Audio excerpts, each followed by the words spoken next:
Jarang kan nyanyi berdiri kan? Berdiri lah. Hari ini kita bikin konsep ya yang beda dari biasanya, jadi ngikut aja udah ya. Semoga saya nggak salah, baru pertama kali mau kayak gini.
Dia senangkan dan girakan dengan sukacita. Dia mengasihi dan bersuka karena kita. Tuhan Allah di tengah kita besar, besar, besar.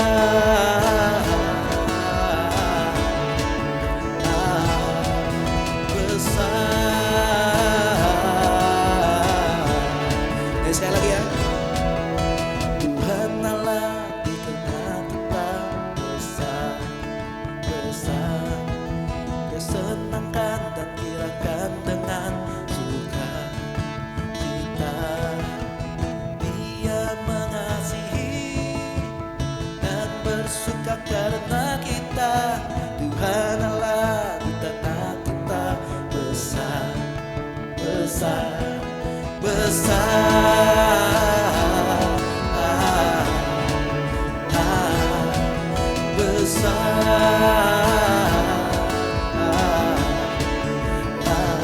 Besar, besar,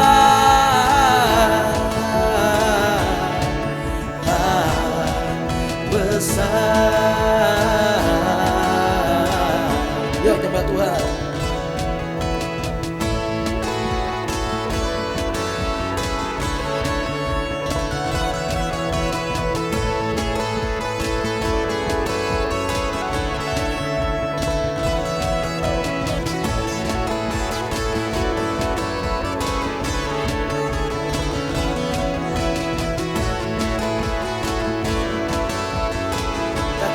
Besar, besar,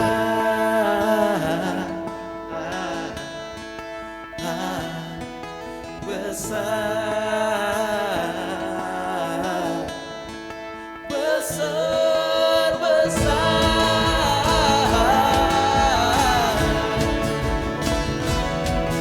besar. Sekali lagi besar, besar.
akan goyah selamanya.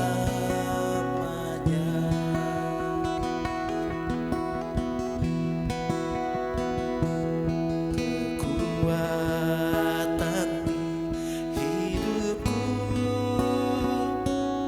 ku dapat dalam Yesus. Dia tak pernah tinggalkanku, setia menopangku, berseru berharap dalam Yesus. Ajaib, ajaib Kau Tuhan, penuh kuasa, sanggup pulihkan keadaanku. Dalam tangan-Mu seluruh hidupku tak akan goyah selamanya. Ajaib Kau Tuhan, penuh kuasa, sanggup pulihkan keadaanku.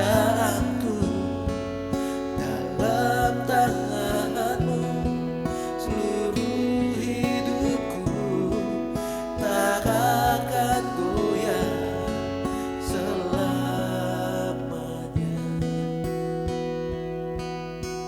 Jangan punya ini sekali lagi.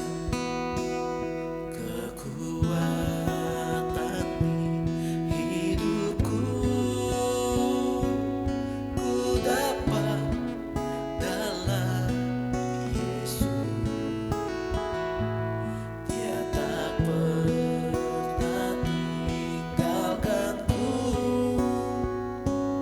setia menopangku, berseru berharap dalam Yesus. Ajaib Kau Tuhan, penuh kuasa, sanggup pulihkan keadaanku. Dalam tangan-Mu seluruh hidupku tak akan goyah selamanya.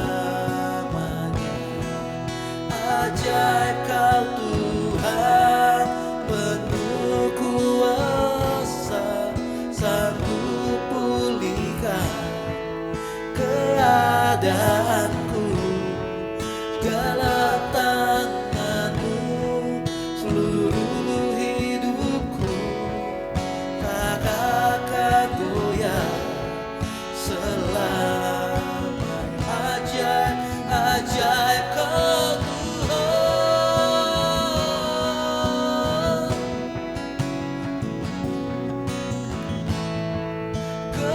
keadaanku dalam tangan-Mu seluruh hidupku tak akan goyah selamanya. Ajaib Kau Tuhan, penuh kuasa,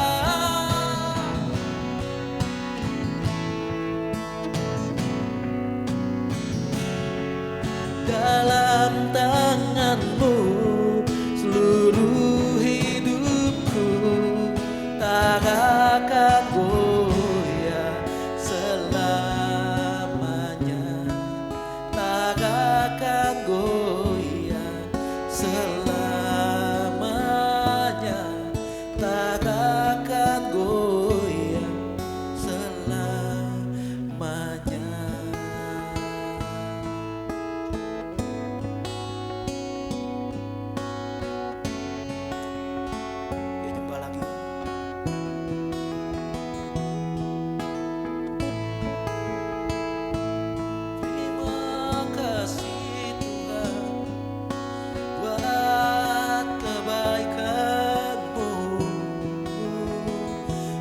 sembah Tuhan dengan cara yang kita bisa.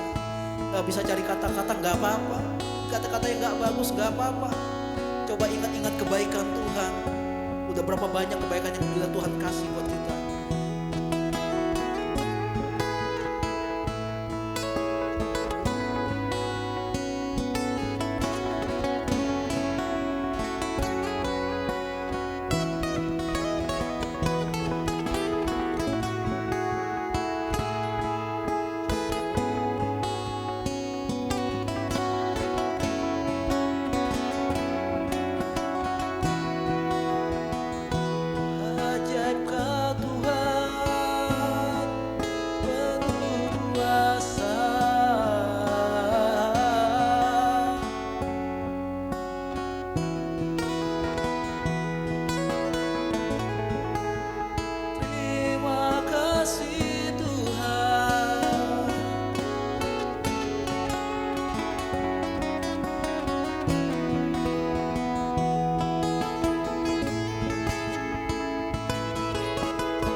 Waktu yang singkat ini, apa yang bisa kami berikan kepadamu?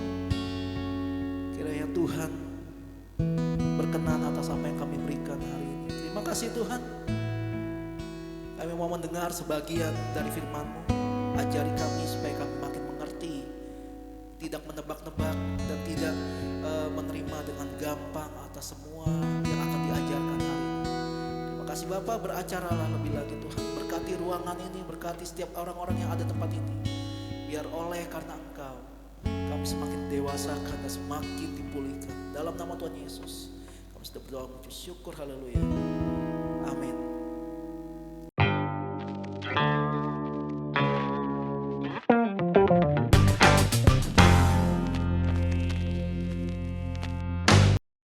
Ya oke, hari ini gue kasih judul yang agak serem untuk banyak orang, yaitu persembahan yang benar.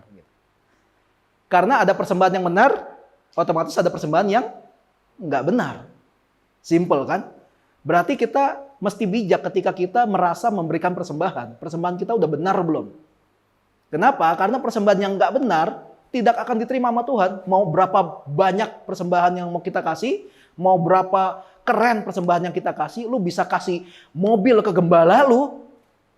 Tapi kalau misalnya lu memberikannya dengan motivasi yang nggak benar, tidak dengan hati yang tulus, ya gembalanya terima mobilnya. Tapi Tuhan tidak akan menganggap itu sebagai sebuah kebenaran, gitu. Jadi kita akan belajar hari ini persembahan yang benar tuh yang kayak gimana. Nah, untuk anak-anak di home, gue udah percaya semua anak-anak di sini itu udah dewasa. Jadi udah ngerti ketika gembalanya ngomong persembahan, nggak ada yang berpikir, kau Firly kode nih. Minta supaya dikasih persembahan kan gitu ya. Enggak kayak gitu ya. Tapi kalau dia mau kasih gue terima. Tapi bukan itu intinya, bukan itu. Kita mau belajar tentang persembahan yang benar supaya apa yang kita berikan tidak sia-sia. Kita nggak nyesel. Tahu gitu mah gue nggak kasih gitu. Nggak sampai kayak gitu, tapi kita justru memberinya dengan sukacita. Makanya firman Tuhan bilang gini, terlebih baik memberi daripada menerima. Berilah dengan hati yang rela, dengan yang tulus. Tapi caranya biar kita bisa memberi dengan rela, dengan tulus itu gimana? Dengerin lagu hati-hati di jalan, kan nggak gitu kan? Ya kan, karena harus tulus gitu. Nggak gitu loh. Nah, sebenarnya kalau gua tanya, apa sih yang wajib dibawa untuk dalam setiap kali kita beribadah? Yang wajib dibawa apa? Persembahan. Lu boleh ke gereja manapun, nggak ada yang nggak kasih persembahan. Maksudnya nggak ada yang nggak ada kotak persembahan, maksudnya gitu, nggak ada. Bahkan dalam Alkitab, tiap-tiap orang dikatakan, tiap-tiap orang yang datang ke Yerusalem, zaman itu kalau orang mau ibadah, itu setahun sekali biasanya, itu pun harus datang ke Yerusalem. Tiap-tiap kali orang mau datang untuk menyembah Tuhan, untuk beribadah kepada Tuhan, mereka harus membawa sesuatu. Zaman dulu mungkin nggak ada yang bawa uang cash, nggak. Tapi zaman dulu yang berkenan apa? Kambing, domba. Kalau yang miskin-miskin gitu, maksudnya yang agak nggak orang kaya gitu ya, itu kasihnya burung. Itu ditulis. Atau yaudah miskin banget, nggak bisa beli. Pakai uang logam. Itu ditulis. Artinya apa? Artinya Tuhan nggak pernah peduli persembahan yang lu bawa itu apa. Tuhan peduliin, ketika lu datang, lu bawa sesuatu sesuai dengan kerelaan lu, sesuai dengan kemampuan lu. Lu bisa memberi, katakan, lu bisa memberi 100, bisa, dan lu nggak rugi, dan lu nggak berat. Tapi lu dengan sengaja memberi 10, disitulah Tuhan menilai hati kita, gitu kan? Lu bisa kasih anak lu susu yang berkualitas, tapi karena lu pelit, lu kasih air rendaman beras. Akhirnya anak lu pas gede, kayak gimana ya, agak beda gitu ya. Bukannya air beras jelek, bukan soal itu, bukan. Tapi lu bisa kasih yang terbaik, tapi lu nggak kasih. Akibatnya apa? Sesuatu yang buruk di masa depan akan menimpa kita. Ya anak kita jadi gimana gitu loh, kalau nggak dikasih. Kan susu yang baik itu kan memberikan nutrisi untuk otak gitu kan. Lu bisa kasih anak lu daging untuk ada protein sampai ke otak, supaya otaknya juga bisa lebih sehat dan sebagainya. Tapi lu sengaja nggak mau kasih, kenapa? Pelit. Akhirnya anak lu juga jadi gimana gitu loh. Pinter mah pinter, tapi kayak mentok gitu loh. Ya kayak gitu. Itu makanya dikatakan ada persembahan yang benar dan persembahan yang nggak benar. Tapi kalau mau dibalik, sebenarnya apa itu persembahan? Persembahan itu apa? Kita akan belajar tentang ini hari ini. Kita lihat dalam Ulangan pasal 16. Buat si Hendra mungkin nggak tahu, hari ini yang tugas multimedia sedang cuti lebaran. Karena gembalanya mau cuti lebaran nggak bisa gitu kan. Anaknya cuti lebaran. Ya. Kalau Nopi mendengar khotbah ini, video ini, bertobat Anda. Enggak, dia menjalankan amanah sebagai seorang anak. It's okay. Nah, Ulangan pasal yang ke-16, mulai dari ayat yang ke-16 sampai ke-17. 3 kali setahun, setiap orang laki-laki di antaramu harus menghadap hadirat Tuhan Allahmu ke tempat yang akan dipilihnya, yakni pada hari raya roti tidak beragi, pada hari raya 7 minggu, dan pada hari raya pondok daun. Nah, baca selanjutnya apa? Janganlah ia menghadap hadirat Tuhan dengan tangan hampa, tetapi masing-masing dengan sekedar persembahan. Lihat tuh, sekedar persembahan sesuai dengan berkat yang diberikan kepadamu oleh Tuhan Allahmu. Lihat, Tuhan kasih warning. Tuhan kasih sebuah ketentuan. Jangan kita menghadap hadirat Tuhan dengan tangan hampa. Ini karena masih pada masker, gue nggak tahu ini mulutnya pada ngikutin gak sih. Karena ketawa senyum apa kagak nggak kelihatan emang. Walaupun ya udahlah, nggak ada walaupun. Gue pengen tambahin tapi lupa lagi. Gitu. Tuhan bilang gini, jangan menghadap hadirat Tuhan dengan tangan hampa. Nggak boleh lu datang ke hadirat Tuhan nggak bawa apa-apa. Tapi dibilang lanjutannya lagi, masing-masing dengan sekadar persembahan. Tuhan kasih patokan nggak? Enggak. Ya kan? Harus berlian, harus emas batangan. Enggak kan? Sekedar persembahan. Sesuai dengan berkat yang diberikan kepadamu. Sesuai dengan berkat yang diberikan kepadamu. Gue dulu pernah bahas tentang perpuluhan, tapi gue nggak akan bahas tentang perpuluhan berinya. Enggak. Maksudnya gini, soal pola pikir. Banyak orang nggak mau kasih persembahan perpuluhan, ada yang kayak gini. Karena kalau waktu dia kerja gajinya masih 5 juta katakan. Perpuluhannya berapa? Kalau pakai hitung-hitungan 1/10, 500.000. Dia setia. Setia nggak sih? Tapi ketika pendapatannya 50 juta. Berapa perpuluhannya? 5 juta. Gede. Bisa cicil nggak? Bulan ini berapa? Bulan depan berapa? Lah kan bulan depan lu dapat lagi. Itu bukan cicil dong. Ya kan? Mereka mikirin 10%-nya gede. Mereka nggak inget. 90%-nya kan mereka yang makan. Kenapa mereka mikirin yang 10? Pada 9 di tangan. Itu sama kayak gini. Ada 200 orang care sama lu, tapi lu cuma mau punya hubungan yang baik sama 1 orang yang jelas-jelas dia selalu nusuk lu dari belakang. Artinya apa? Artinya bodoh gitu. Lu mendekati 1 orang yang jelas-jelas dia selalu nusuk lu dari belakang, dan ada 200 orang di belakang lu yang selalu support hidup lu, tapi lu nggak pernah nganggap yang 200. Lu cuma mikir yang 1 yang selalu nusuk lu. Kalau bukan bodoh apa itu namanya? Ya kayak gitu kan, persembahan, perpuluhan. Lu mikir yang 10, yang 90 lu nggak pikirin. Itu aneh. Lu cari penyakit. Makanya firman Tuhan bilang, sesuai dengan berkat yang diberikan. Artinya, 100% yang kita terima untuk hidup kita, itu dari siapa? Dari Tuhan. Berarti berkat itu milik Tuhan cuma minta kesetiaan kita, ketaatan kita untuk memberi yang 10. Tuhan nggak minta 50. Tuhan nggak bilang, ya udah gue kasih lo nih berkat 100%. 90-nya balikin ke gue, lo 10 aja kan dari gue. Nggak gitu kan. Nggak gitu, Tuhan cuma bilang 10. Zaman perjanjian lama. Zaman perjanjian lama gitu. Ya gue bukan bilang soal abis ini kasih perpuluhan ya. Ya bukan. Maksud gue hitung-hitungan yang pola pikir seperti ini kadang-kadang aneh gitu loh. Orang mikirnya nggak tepat sasaran. Padahal dibilang janganlah menghadap Tuhan dengan tangan hampa. Bawa sekedar persembahan. Apa kek? Sekedar persembahan. Sesuai dengan berkat yang Tuhan sudah berikan. Sebenarnya jadi semua udah dari Tuhan. Tuhan udah kasih ke kita. Tapi kita nggak mau kasih. Nah itu aneh. Lalu persembahan itu apa sih? Maksudnya yang bilang persembahan itu yang kayak gimana kalau bukan uang? Ya jelas persembahan ada bentuknya uang. Jelas dong. Ya nggak mungkin nggak dong. Tapi apa persembahan yang lain itu apa? Kalau kita lihat dalam 1 Korintus pasal 14 ayat ke-26 dikatakan gini. Jadi bagaimana sekarang saudara-saudara? Bila mana kamu berkumpul, berarti bersekutu, beribadah. Hendaklah tiap-tiap orang mempersembahkan sesuatu. Diingetin lagi nih sama Rasul Paulus. Bila mana kamu berkumpul, bila mana kamu beribadah, hendaklah tiap-tiap orang mempersembahkan sesuatu. Lalu dijelasin, sesuatunya itu apa? Yang seorang mazmur, yang lain pengajaran, atau pernyataan Allah, atau karunia bahasa roh, atau karunia untuk menafsirkan bahasa roh, tetapi semuanya itu harus dipergunakan untuk membangun. Gue nggak ada duit kok, kemarin baru bayar pajak. Ya sudah, persembahannya nggak usah berbentuk uang. Ya udah. Bisa pelayanan nggak? Bisa megang komputer? Bisa, ya udah multimedia.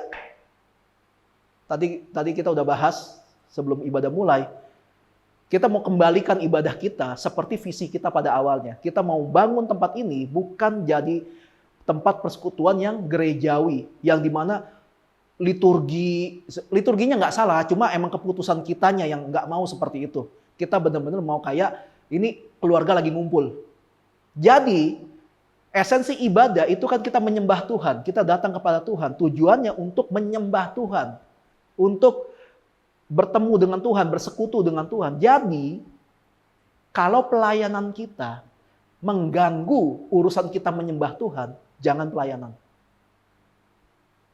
Seandainya tadi nih depan, kalau yang gua urus ini mengganggu pelayanan gua hari ini, mendingan nggak usah ada praise and worship hari ini, langsung khotbah aja.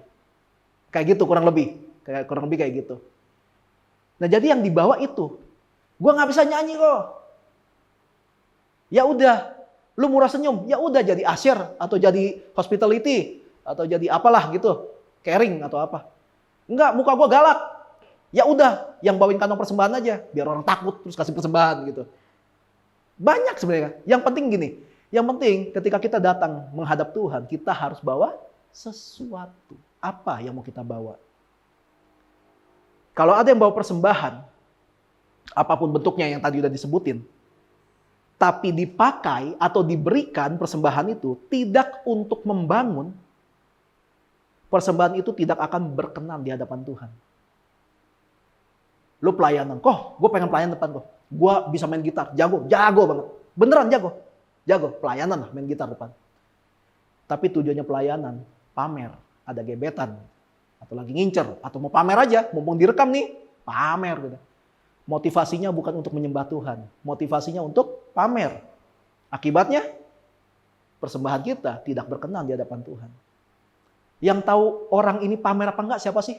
Enggak ada yang tahu kecuali dia dan Tuhan, betul kan? Even kita nggak boleh ngejudge. Even kita nih. Even kalian nggak bisa ngejudge gue tadi di sini pamer apa enggak. Gue gila tadi gue sendirian gitu. Nggak ada yang tahu gue ini sebenarnya mau buat Tuhan atau mau menyembah atau mau pamer. Nggak ada yang tahu. Kecuali gue sama Tuhan. Tapi beneran gue mau nyembah Tuhan, beneran. ini contoh, gitu ya. Nah, atau membawa uang persembahan tapi nggak tulus. Lu tahu ada orang-orang tertentu yang kalau kasih persembahan pamer. Persembahan nih, sengaja belum keluarin duitnya dulu. Begitu kantongnya datang, oh iya, keluarin dompetnya tebal. merah semua. Habis dikerokin, merah semua.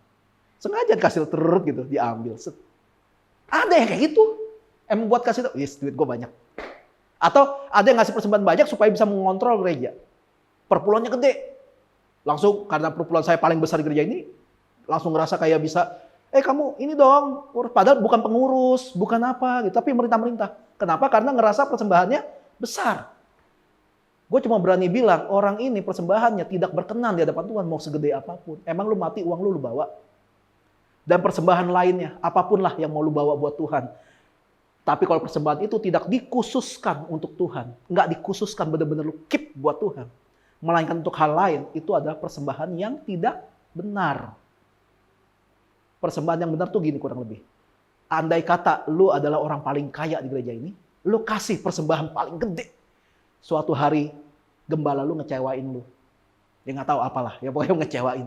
Lu nggak akan bilang ini, balikin duit gua. Nggak bakal gitu. Kenapa? Karena lu sadar, lu memberikan itu untuk pekerjaan Tuhan. Lu memberikan itu untuk Tuhan.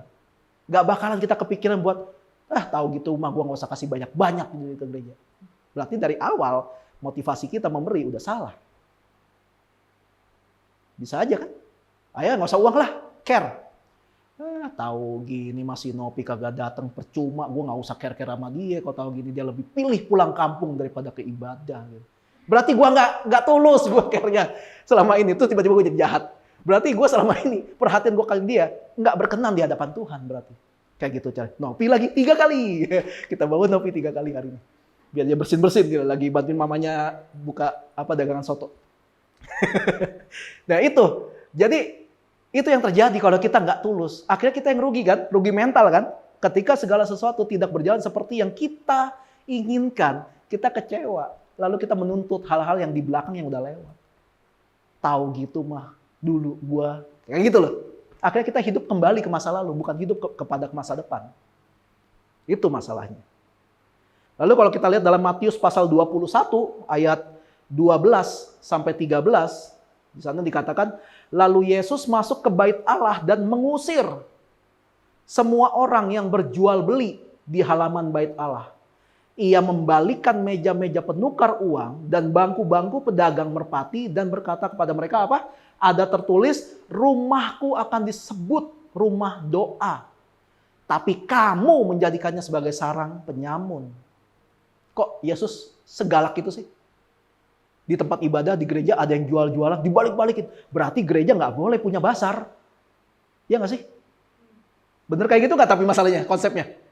Ayo, berarti gereja ini nggak boleh punya basar, berarti gereja kita dulu sesat. Ya kan? Karena sering ada basar tiap tahun buat sekolah minggu. Apakah begitu?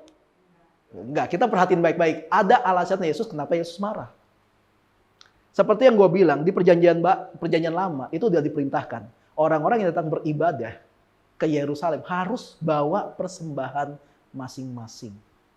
Kambing, domba. Dia bawa sendiri tuh dari luar kota. 3 hari perjalanan. Bawa tuh. Terus harus dijaga dombanya. Nggak boleh sampai kena baret. Karena ada baret dikit itu namanya persembahan cacat. Cacat. Belepotan ngomongnya gua. Itu persembahannya cacat berarti. Bawa burung. Ada bulunya 1. Rontok. Cacat.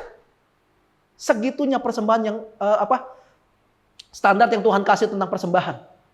Nggak boleh cacat bercela, nggak boleh. Harus dibawa. Jadi orang-orang yang membawa persembahan harus bertanggung jawab atas persembahan yang dia bawa. Gokil nggak standarnya Tuhan? Kita nggak boleh main-main sama persembahan. Kita nggak boleh nganggap enteng persembahan. Zaman itu begitu. Tapi konon katanya, menurut cerita rakyat yang ada di Israel waktu itu, kita sebutnya kayak cerita dari budaya-budaya waktu itu gitu ya. Waktu zaman itu, orang Farisi itu korupsinya luar biasa. Jadi tiap kali ada yang bawa kambing domba ke Yerusalem, sengaja dicacat-cacatin. Oh ini nggak boleh nih, bulunya kurang 1 dombanya. Gila dihitungin. Cacat, ini nggak berkenan. Loh jadi gimana dong? Kampung saya 3 hari perjalanan. Gampang. Beli aja sama kita. Udah pasti suci, nggak ada cacatnya. Akhirnya beli. Kambing juga digituin. Wah, tanduknya baret nih, kena ranting. Semili tuh, kelihatan tuh, semili tuh. Lah gimana dong, masa kita harus pulang? Gampang. beli aja sama kita. Harganya udah dimahalin tentunya ya. Entah kenapa bazar yang artinya pasar murah, nggak ada yang murah bazar. Bener nggak? Jakarta, ya kan? Bazar, pasar murah. Harganya lebih murah di Alfamart daripada di pasar. Terus yang lebih jahat lagi, zaman itu, kan zaman dijajah sama Romawi kan. Ada mata uang Romawi. Jadi ada gambar kaisar di situ. Itu jadi ladang korupsi lagi oleh para imam di sana. Uang penjajah Romawi itu haram di hadapan Tuhan. Lah jadi gimana? Saya punyanya uang ini. Tuker aja nih sama uang khusus yang dibikin sama imam. Mereka bikin uang sendiri. Makanya ada meja-meja penukar uang kan. Uang itu yang ditukar. Padahal nggak harus, nggak perlu kayak gitu. Tapi dibikin kayak gitu. Berapa lama? Nggak tahu. Bertahun-tahun kayak gitu. Makanya Yesus ngamuk. Ini orang udah jauh-jauh lu bawa kambing domba 3 hari jalan kaki. Sampai sini lu paksa lagi beli kambing domba yang harga lebih mahal lagi. Ngamuk Tuhan. Makanya dibilang sarang penyamun. Apa itu penyamun? Penjahat. Ladangnya penipu. Penipu ada banyak di gereja ternyata. Bukan di luar. Segitunya gereja pada waktu itu. Makanya Yesus sampai marah. Siapa yang bilang orang Kristen nggak boleh marah? Lah Yesusnya aja marah. Jangan memandang enteng persembahan yang harus dipersiapkan. Gue demi supaya lancar nih. Kemarin tuh bisa sampai seharian gue ngulik ini biar nggak salah. Ini nggak ada ini sebenarnya kemarin. Sebenarnya nggak ada ini kemarin. Tapi gue pikir, aduh, yang bagus gimana ya? Ya udah akhirnya bawa ini. Diulik lagi, pelajarin. Kenapa? Gue memikirkan hari ini gue pengen kasih sesuatu buat Tuhan. Dengan cara yang gue bisa. Yang gue bisa ya ini. Gue nggak bisa break dance ini nggak bisa, gue nggak bisa, gitu. Gue bisanya yang kayak gini-gini. Ini yang gue kasih. Tuhan Yesus itu Tuhan yang menghargai proses. Orang udah jauh-jauh bawa persembahan sampai di gereja dijudesin sama orang gereja, dicuekin. Gimana Tuhan nggak marah? Satu jiwa berharga di mata Tuhan. Hanya karena lu, orangnya kayak gitu, enggak, judes orangnya. Nggak bisa gitu. Lu kalau ngaku anak Tuhan, lu harus tunjukin kalau lu anak Tuhan. Mau dia judes kek, mau dia pedes kek, mau dia lobak atau apa, bodoh lah pokoknya. Anak Tuhan harus nunjukin karakternya sebagai anak Tuhan. Nggak ada yang namanya, yang penting Tuhan melihat hati. Lalu kita menafsirkan Tuhan melihat hati sebagai Tuhan menerima semua yang kita berikan. Gak apa-apa lah bawa gini doang. Tuhan melihat hati kok, yang penting hati gua tulus. Yang benar, yang model kayak gitu dibilang tulus.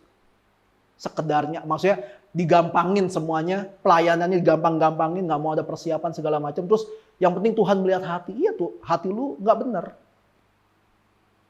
Tuhan melihat hati benar, tapi hati lu nggak benar.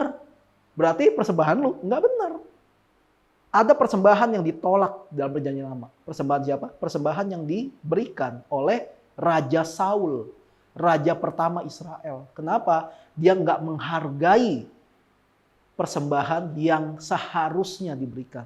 Dia nggak menghargai cara untuk memberikan persembahan seperti yang sudah diperintahkan. Yaitu persembahan hanya boleh dilakukan oleh imam. Raja pun nggak boleh. Tapi dia ngerasa, gua raja. Langsung ngambil alih tugas imam. Makanya Tuhan nggak berkenan. Dia dibuang sama Tuhan.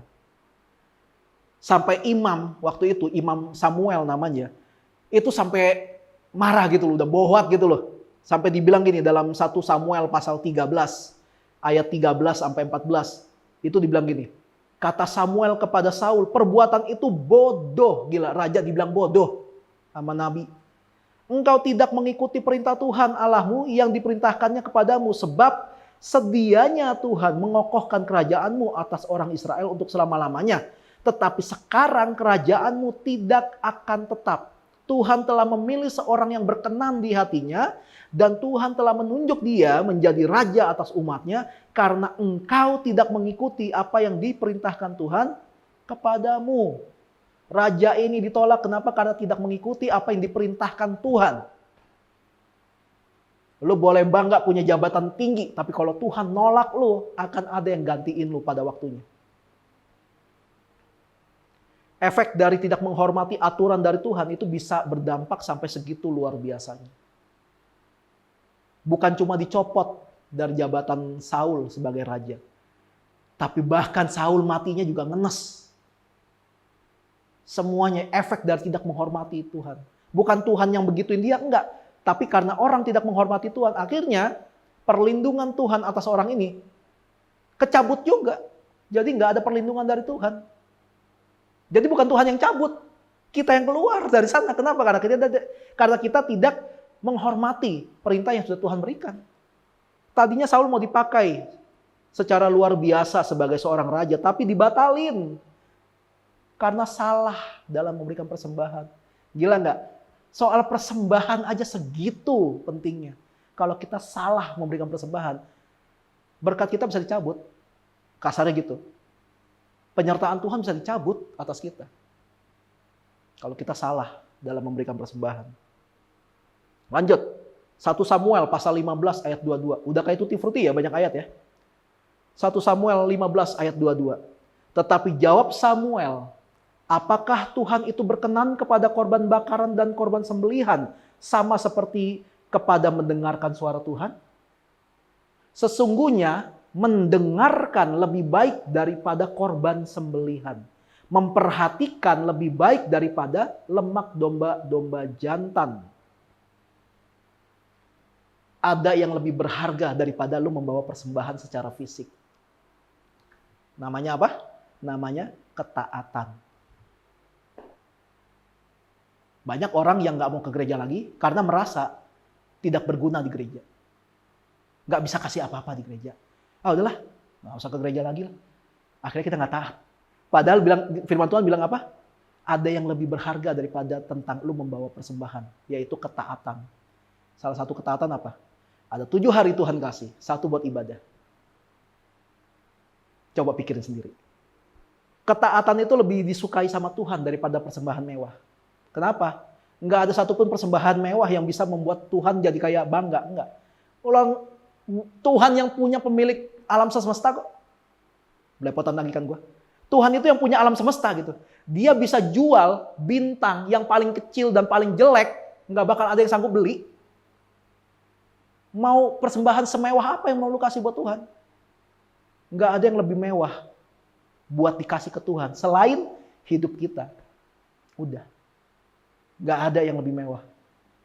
Kalau dalam persembahan yang kita bawa untuk Tuhan, mengandung kesombongan atau kepalsuan, udah pasti ditolak Tuhan. Kita memberi nggak tulus.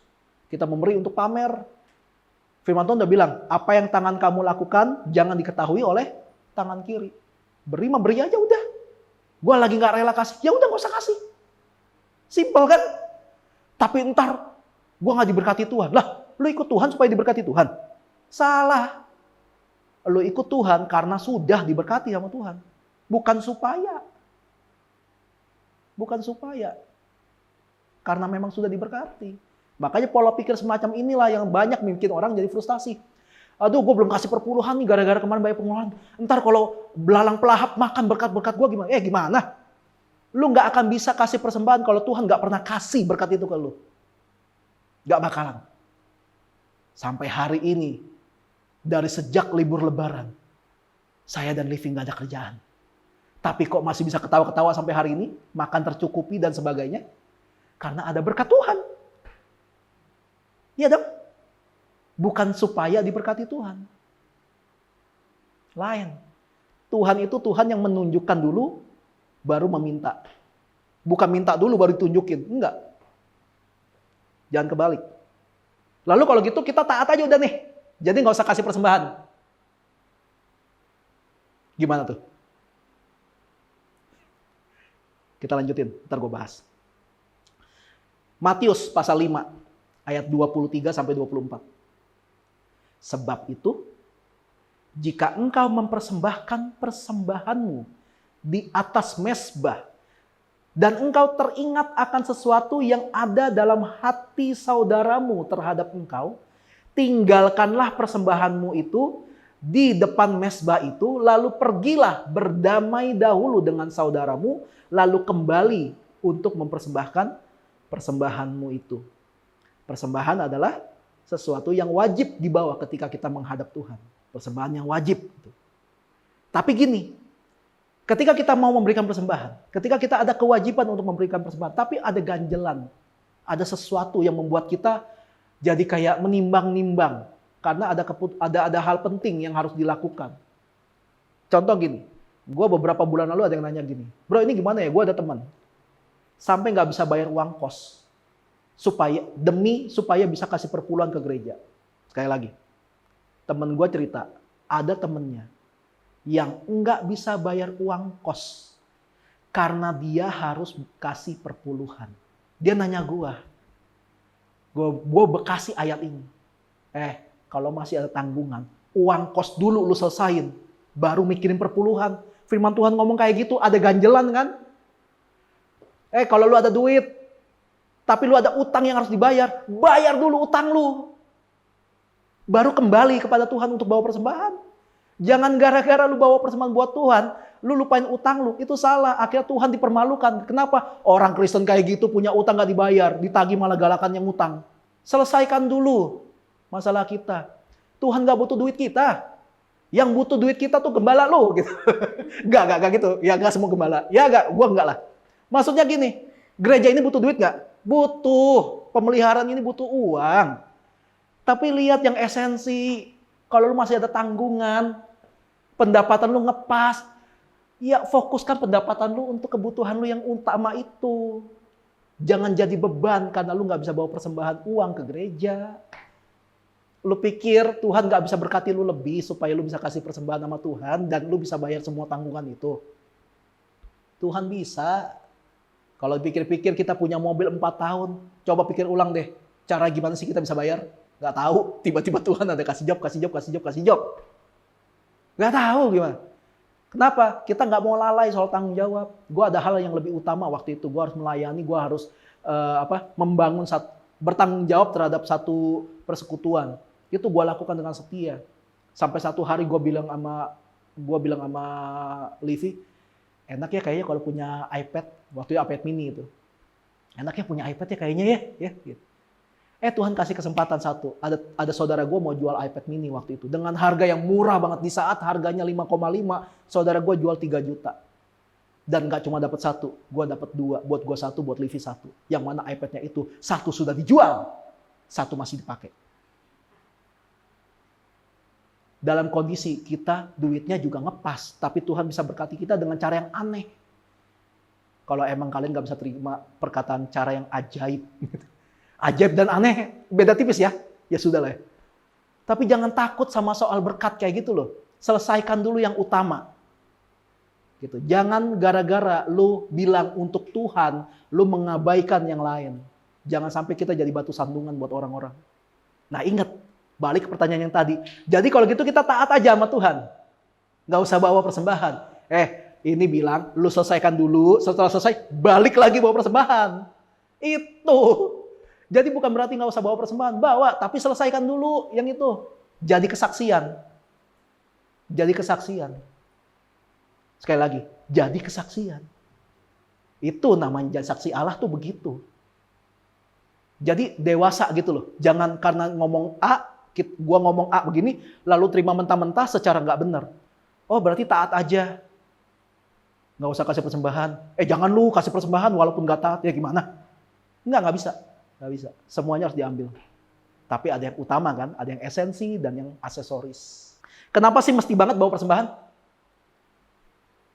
Kenapa sih harus banget bawa persembahan? Tadi kan gue udah bilang, ini butuh duit semua gitu ya. Tapi bukan itu, bukan persembahan itu yang gue bilang. Persembahan yang semuanya itu yang tadi gue bilang, bentuknya.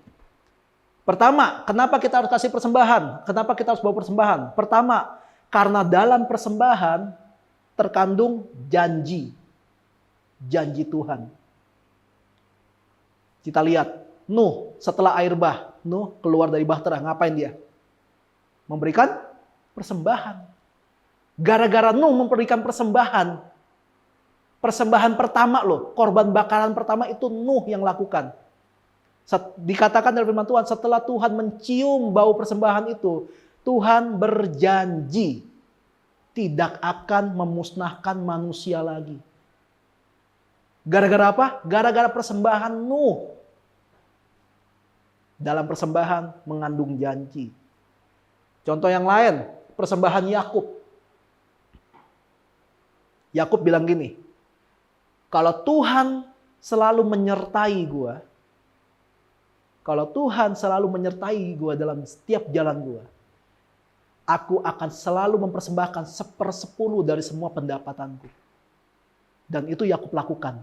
Yakub adalah orang pertama yang secara rutin memberikan persembahan perpuluhan di Perjanjian Lama. Kenapa? Karena ada janji Tuhan. Yakub disertai Tuhan nggak? Disertai. Dari Yakub namanya berubah jadi Israel. Dalam persembahan mengandung janji. Yang kedua, kenapa sih mesti banget bawa persembahan? Yang kedua adalah karena dalam persembahan ada pengampunan. Ayub mempergikan persembahan setiap hari. Buat siapa? Buat anak-anaknya. Semalam habis pesta, Ayub khawatir anak-anaknya berbuat bejat, berbuat zina. Jadi Ayub sebagai bapaknya memberikan persembahan, mewakili anak-anak yang minta ampun sama Tuhan kalau memang anak-anaknya melakukan hal-hal yang nggak benar. Dalam persembahan Ayub ada pengampunan. Lalu contoh yang paling kalian pasti tahu semua. Yesus menjadi anak domba Allah yang dikorbankan untuk mengampuni dosa kita. Dalam persembahan ada pengampunan. Dan yang ketiga, dalam persembahan Tuhan melihat ketaatan. Kalau kalian lihat dalam kisah persembahan janda yang Yesus perhatiin. Janda itu cuma kasih uang kecil. Tapi itu uang udah satu-satunya uang dia. Dia berikan. Kenapa? Taat. Janda ini taat melakukan kewajibannya untuk memberikan persembahan. Yang nggak tahu deh setelah memberikan persembahan kan ini semua hartanya kan. Setelah itu nih janda bisa makan atau enggak ada yang tahu. Nggak diceritain. Tapi Tuhan Yesus bilang apa? Janda ini memberikan yang paling banyak daripada semua orang ini. Ada ketaatan. Jadi kenapa harus bawa persembahan? Karena dalam persembahan ada mengandung janji. Dalam persembahan ada pengampunan. Dalam persembahan ada ketaatan. Jadi persembahan bisa menunjukkan siapa kita sebenarnya lewat persembahan. Persembahan adalah salah satu bentuk ekspresi kita mengasihi Tuhan. Orang yang mengasihi Tuhan pasti membawa persembahan ketika menghadap Tuhan. Apapun bentuknya. Sekali lagi ya, persembahan gak melulu uang. Tapi zaman sekarang persembahan pasti uang. Ya kan? Tapi nggak cuma itu kan, tubuh kita juga jadi persembahan. Bukankah kita percaya selama 6 hari kita bekerja, kita selalu diberkati Tuhan. Dalam 6 hari kita bekerja, kita diberkati Tuhan. Tuhan cuma minta 1 hari khusus. Itu pun cuma berapa jam untuk beribadah. Untuk dipersembahkan kepada Tuhan. Dan mempersembahkan sesuatu. Tuhan cuma minta itu. Gue pernah bilang, dulu ada yang pernah ngomong gini sama siapalah gitu. Jalan yuk, kemana gitu. Ah gak bisa, gue ke gereja. Sekali-sekali lah, gak usah ke gereja. Ke gereja aja udah sekali-sekali. Seminggu sekali. Itu pun gak seharian. Kalau ngomongin ibadahnya doang ya, ibadahnya doang paling 2 jam. Malah ada gereja namanya gereja 1 jam saja. Gue gak tahu ngapain aja tuh gereja. Tapi ada. Dan berjalan. Sehari bisa 8 ibadah, keren ya? Keren. Tapi bisa 1 jam aja. Buat orang yang pengen jalan-jalan tapi gue pengen ibadah juga gitu loh. Datang ke gereja 1 jam saja gitu loh. Disediakan. Ada. Tuhan cuma minta itu. Taat nggak? Terus gimana dong kalau gue udah terlanjur nggak ibadah? Nah gini. Yang penting kita sudah menyediakan waktu untuk ibadah nggak? Kan ini semua direkam nih. Siapa yang buka lagi? Yang ketika nggak ibadah, siapa yang nggak buka lagi videonya untuk lihat? Setidaknya ibadah sendiri di rumah. Nah itu ketaatan. Kita udah nggak bisa pukul rata ya zaman sekarang ya. Sekarang kita buka onsite pun ada aja masih yang tetap takut keluar rumah karena takut kena COVID. COVID udah hilang. Muncul hepatitis misterius. Masih ada yang takut. Jadi makanya kita harus bijak, kita harus dewasa. Kita harus bisa memutuskan segala sesuatu dengan baik. Itu makanya. Makanya Tuhan kasih otak. Kita punya iman, kita punya otak. Ambil dua-duanya. Jangan salah satu. Lalu, udah mau habis, tenang ya. Saya udah ngeliat sini, udah nguap di balik maskernya. Nggak ada bohong. Kita lihat Lukas pasal 6 ayat 37 sampai 38. Kalau ada jam di situ tuh jadi kayak tertekan ya. Aduh, udah jam segini. Aduh. Tertekan juga ya. Gak apa-apa, berarti kalau ada yang khotbah lain dia bisa lihat, wah udah jam segini. Lukas pasal 6 ayat 37 sampai 38. Janganlah kamu menghakimi, maka kamu pun tidak akan dihakimi. Dan janganlah kamu menghukum, maka kamu pun tidak akan dihukum. Ampunilah dan kamu akan diampuni. Berilah dan kamu akan diberi. Suatu takaran yang baik, yang dipadatkan, yang digoncang, dan yang tumpah keluar akan dicurahkan ke dalam ribaanmu. Sebab ukuran yang kamu pakai untuk mengukur akan diukurkan kepadamu. Ini yang gue pegang. Kenapa gue memutuskan untuk jadi orang baik? Maksudnya gue berusaha sebisa mungkin untuk berbuat baik. Karena ukuran yang gue pakai akan dipakaikan ke gue. Kalau lu mau orang baik sama lu, tapi lu jahat, gimana caranya orang mau baik sama lu? Kalau lu mau bisa dapat berkat banyak, tapi lu pelit gak karu-karuan, gimana Tuhan mau berkati lu? Ingat ya, pelit sama hemat lain ya. Lain ya. Kan ada orang yang saking senangnya, dia keluar-keluarin duit kan, jadi bodoh gitu. Gue gak pelit, tapi jadi bokeh seketika gitu. Kan bodoh gitu loh. Enggak. Harus bisa dibedain gitu. Kalau standar yang kita ambil dalam memberikan persembahan kepada Tuhan adalah suka-suka kita. Ya kita suka-suka ngasihnya gitu. Enggak dipikirin. Wajar aja kalau Tuhan juga kesannya kalau ketika menyertai kita, itu kesannya kayak suka-suka juga. Karena standar yang kita pakai kepada Tuhan, Tuhan pakaikan lagi ke kita. Tuhan itu memang Tuhan yang baik. Tapi jangan lupa, Tuhan itu Tuhan yang adil. Jadi nggak ada lagi yang nanya ya, kalau Tuhan adil kenapa ada orang kaya dan orang miskin? Lihat di situ adilnya Tuhan. Yang miskin ini tanya dulu, kerja nggak? Kerjanya males nggak? Tanya dulu maksudnya gitu ya, jangan ambil keputusan. Yang kaya, lihat dong dia bangun tidur jam berapa? Tidur jam berapa? Kerjanya gimana? Attitude-nya gimana? Iya dong, itu nggak ada urusan Kristen sama nggak Kristen, nggak ada. Tuhan itu adil sama semua orang. Karena semua orang itu disayang Tuhan, bukan cuma orang Kristen aja. Maaf ya Bapak Ibu, orang Kristen tapi brengsek juga Tuhan nggak suka gitu loh. Lalu ayat yang terakhir, Roma pasal 12 ayat yang pertama. Karena itu saudara-saudara demi kemurahan Allah aku menasihatkan kamu supaya kamu mempersembahkan tubuhmu sebagai persembahan yang hidup, yang kudus dan yang berkenan kepada Allah. Itu adalah ibadahmu yang sejati. Itu ibadahmu yang sejati ketika kita mau mempersembahkan tubuh kita. Pada akhirnya persembahan yang terbaik yang bisa kita berikan pada Tuhan adalah hidup kita. Berarti apa yang kita punya itu punya Tuhan. Memang benar. Jadi kalau kita bisa berpikir apa yang gua punya itu punya Tuhan, kita nggak akan pernah khawatir lagi sama apapun. Ada satu hamba Tuhan namanya Daniel Alexander yang dulu pernah khotbah di sini sekali. Dia punya banyak anak-anak angkat yang dia sekolahin dari Papua, dari mana sekolahin sampai sarjana. Dia biayain. Pernah satu kali anak yang dia percaya untuk megang keuangan bawa kabur uangnya senilai 1 miliar lebih. Lalu anaknya yang lain bilang gini, lapor polisi aja Pi. Ah udah nggak usah, ntar juga balik lagi uangnya, dia lagi butuh kali uangnya. Segampang itu dia jawab. Kenapa? Apa yang dia punya dari Tuhan. Dia nggak dipusingin sama gituan. Lu bisa nggak?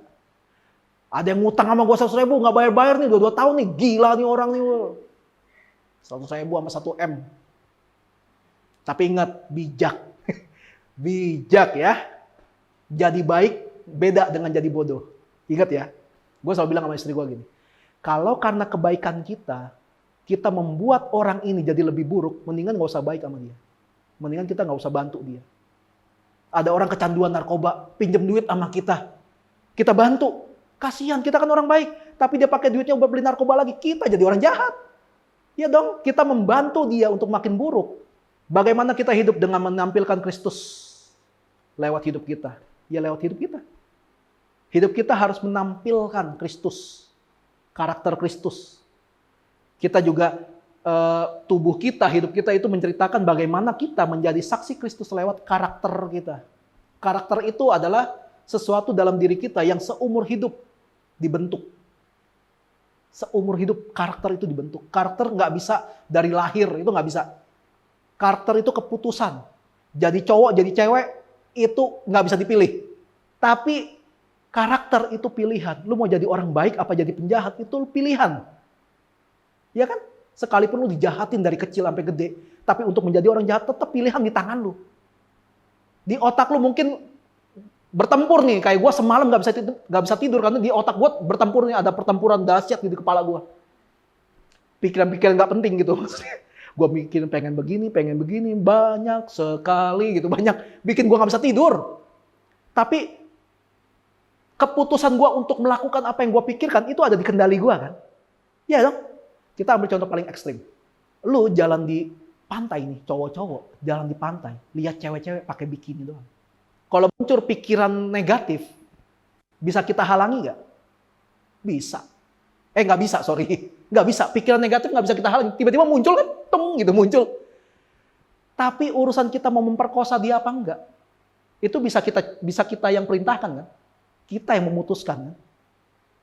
Sama kayak yang lain. Adik kalian jahat sama kalian, kakak kalian jahat sama kalian. Di kepala kalian mungkin berpikir, gua tampol juga nih orang, gua sengkat nih. Gua kasih sabun nih di sopnya dia nih, biar sopnya berbuih. Di kepala kita bisa pikir keluar kayak gituan. Kita nggak bisa cegah. Tapi untuk mewujudkan itu, ada dalam kendali kita, betul nggak? Ada. Pengampunan juga gitu. Orang yang pernah ngejahatin lu, ini kesannya dia kayak dijahatin ya. Gue ngomongnya serius banget. Orang yang jahatin lu dulu, jahat pokoknya. Pokoknya dia jahat. Terus lu ampuni dia. Lu ampuni. Udah ampuni. Terus kalau gue tanya, lu inget gak waktu itu? Lu dijahatin apa aja sama dia? Pasti masih ingat. Betul kan? Mengampuni bukan berarti membuat kita jadi amnesia kan? Kita masih ingat. Bedanya, kita sudah mengampuni. Bukan membiarkan ya. Udahlah, lupain aja. Bukan. Melupakan suatu hari nanti kita ke-trigger. Kita ngamuk lagi. Tapi mengampuni, kita kayak, ini luka nih, kita obatin. Kita bisa cerita, dulu gue pernah ada luka di sini. Dulu, sekarang udah nggak ada. Tapi kita ingat dulu pernah ada luka. Itu mengampuni. Tapi kalau melupakan, ini luka. Lu rawat sampai kapanpun. Lu nggak gini-giniin sih, nggak. Tapi lu rawat, biar lukanya tetap luka. Itu melupakan. Lain. Makanya mengampuni. Jadi kita renungkan firman Tuhan hari ini. Apakah hidup kita sudah menjadi persembahan yang sejati buat Tuhan? Gue sampai hari ini pun masih ngerenungin. Gue udah bener belum ya? Nggak usah buat Tuhan dulu deh. Nggak usah deh. Kayaknya Tuhan kan kita nggak bisa lihat kan. Gue udah jadi suami yang baik belum nih buat istri gue? Udah ya, bilang udah. Ada orang-orang nih. Ada orang-orang bilang udah. Dia ngomong udah di bawah ancaman. Sama kalau bikin story gue kan. Bersama wanitaku yang cantik ya. Dalam kurung pernyataannya dibuat di bawah ancaman istri. Atau di-hack sama istri gitu. Jadi gitu, pikirkan apakah kita sudah memberikan tubuh kita jadi persembahan yang sejati buat Tuhan. Pikirin aja. Sekian firman Tuhan hari ini. Yuk kita mempersembahkan tubuh kita mau mengambil bagian dalam tubuh dan darah Yesus. Ambil keputusan untuk mengambil bagian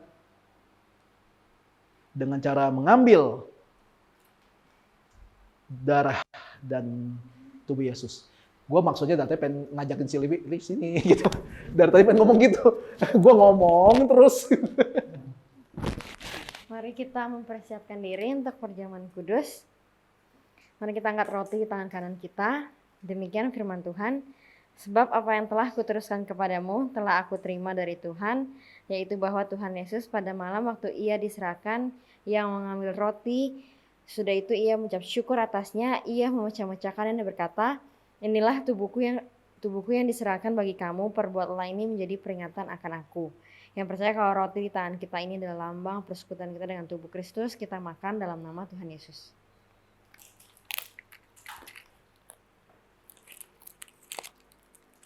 Lalu kita mempersiapkan anggur.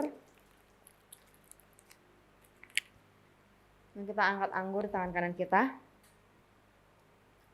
Demikian juga ia mengambil cawan sesudah makan lalu berkata, cawan ini adalah perjanjian baru yang dimateraikan oleh darahku. Perbuatlah ini setiap kali kamu meminumnya menjadi peringatan akan aku. Yang percaya kalau anggur di tangan kanan kita ini adalah lambang persekutuan kita dengan darah Kristus, Kita minum dalam nama Tuhan Yesus.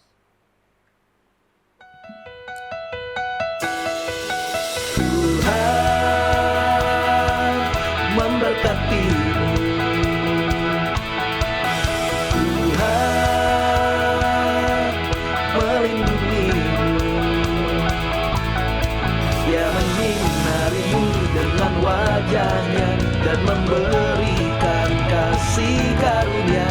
Tuhan menghadapkan wajahnya dan memberi damai sejahtera.